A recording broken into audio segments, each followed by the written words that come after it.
खबरों की ओर आपको बता दें कि संसद से कृषि कानूनों के रद्द होने के बाद एनडीए के पूर्व सहयोगी दल राष्ट्रीय लोकतांत्रिक पार्टी के प्रमुख और सांसद हनुमान बेनीवाल ने कहा कि केंद्र सरकार ने दबाव में आकर यह बिल वापस लिया और सरकार को पहले ही बिल वापस लेने चाहिए थे।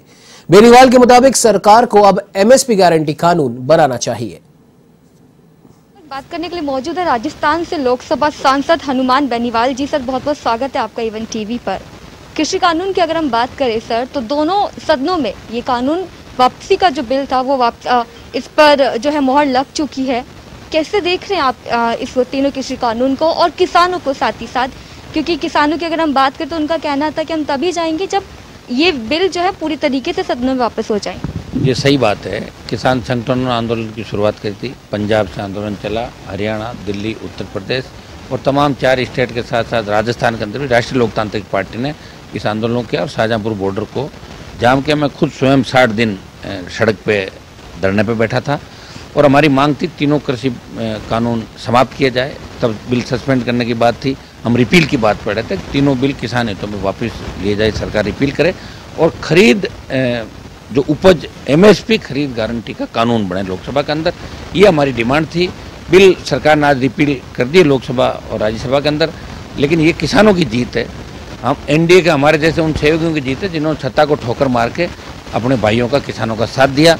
इसमें रिपील पे चर्चा भी सरकार को करानी चाहिए थी, लेकिन चर्चा से सरकार डर गई और आनन फानन में बिल वापस लेकर सरकार भागना चाहती है। सरकार को एमएसपी पे भी अपना बयान देना चाहिए कि कब तक इसके गारंटी का कानून बनेगा और 750 से ज़्यादा किसानों ने जो शहादत दी इस आंदोलन के दौरान, उनके परिवारों को उचित मुआवजा दिल्ली की सरकार को, मोदी जी को देना चाहिए। क्या किसानों को अपने घर वापस चले जाना चाहिए? वो तो बात इनको करनी चाहिए, प्रधानमंत्री जी को अपना आदमी भेज के इन किसान नेताओं से बैठे हैं उनकी, क्योंकि ये आंदोलन मेरा नहीं था, ये किसान संगठनों का आंदोलन था और किसान संगठनों का आंदोलन से बात सरकार ही करे।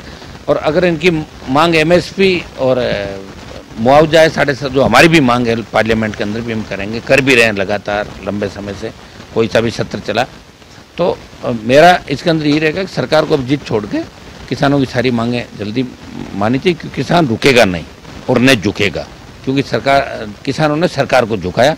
तो प्रधानमंत्री जी को फिर बड़ा मन रखे, एमएसपी गारंटी खरीद कानून और इनको मुआवजा, ये दोनों मांगे भी दिल्ली को माननी चाहिए। प्रधानमंत्री विपक्ष चर्चा की मांग कर रहा था सदन के अंदर, लेकिन बिना चर्चा किए ही ये जो कानून है इसको रिपील कर दिया गया। चर्चा होनी चाहिए, चर्चा होती तो कई बातें निकल के आती, किसान हितों की कोई बात निकल के आती। अच्छे अच्छे जो विद्वान वक्ता थे, विद्वान सांसद, तो सारी बात अपनी कहते, लेकिन सरकार चर्चा करानी नहीं चाहती। सरकार पता नहीं क्या करना चाहिए, तो सरकार ही जाने क्यों तो बिल लेके आई और लेके और फिर वापिस आ गई। पहले काम नहीं लेंगे, मंत्रियों ने बड़ी बड़ी प्रेस कॉन्फ्रेंस कराई, कई नेताओं ने किसानों को आतंकवादी कहा, कई ने अलगाववादी कहा। बाकी 12 सांसदों को निलंबित कर दिया गया, इसे कैसे देखते हैं? देखिए, निलंबन की प्रक्रिया गलत है। मैं ये कह रहा हूँ कि एमपी अगर अपनी बात लोकसभा के अंदर नहीं कहेगा, मेंबर ऑफ पार्लियामेंट अगर राज्यसभा में अपनी बात नहीं कहेगा, तो फिर कहाँ जाके कहेगा? सड़क पे थोड़ी कहेगा बात हो।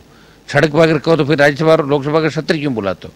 आप ये कह दो कि भाई हमारी जिनकी पार्टी है जो सत्ता में, वो बैठ कर हमारी बात कर लें, बाकी लोग बाहर से आकर अपने दस्तखत कर लें। लोकसभा और राज्यसभा के अंदर हम हमारी बात कहने के लिए आते हैं।